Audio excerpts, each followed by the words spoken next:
একজন কৃষক একজন ছাগলের রাখালকে আরব দেশে জিজ্ঞেস করা হয়েছিল, আল্লাহ যে আছে এর কোনো প্রমাণ তুমি কি দিতে পারবা?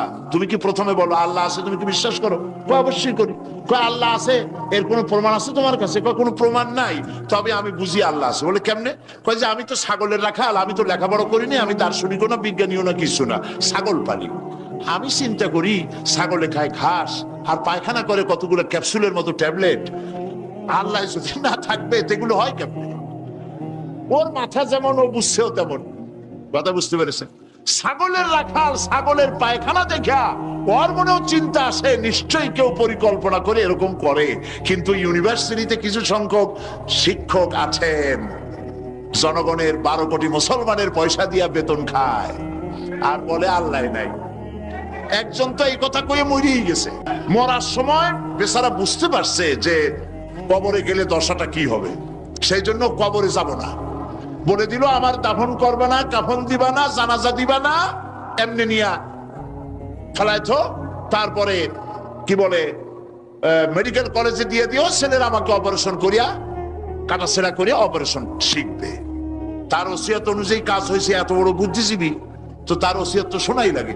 ওর কাফনও হয় নাই, দাফনও হয় নাই, গোসলও হয় নাই, কপালে নাই, কি হবে? তারপরে থুইছে বার্ডেমের মধ্যে। কিছুদিন পর তাকে পাঠানো হয়েছে মেডিকেল কলেজে।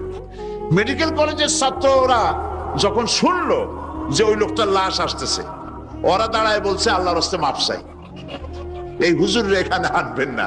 উনি বেঁচে থাকতে আল্লাহরে অস্বীকার করছে, এখন ওনারে কাইটা যদি আমরা অপারেশন শিখি তাহলে যে রুগীরে ধরবো যাও বাঁচবে ওইটা মরবে, কাজী এদারে ফিরাও।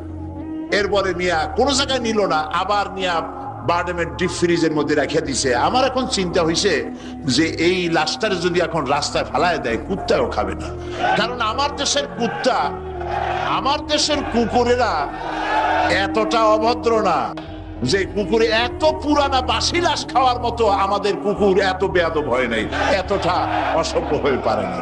কাজী আল্লাহর সাথে যারা নাফরমানি করে আল্লাহ এরকম দেখান, তবে এগুলি বুঝবে কারা? বুঝবে কারা?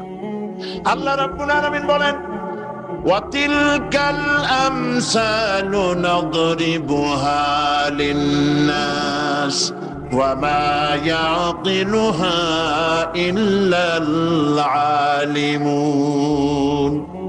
অসংখ্য দৃষ্টান্ত এই পৃথিবীর বুকে ছড়ায় রেখেছি।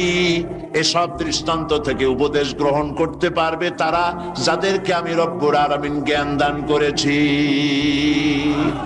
যাদের জ্ঞান দিয়েছি। ওরা তো জ্ঞান পায় নাই, ওরা পাইছে বুদ্ধি।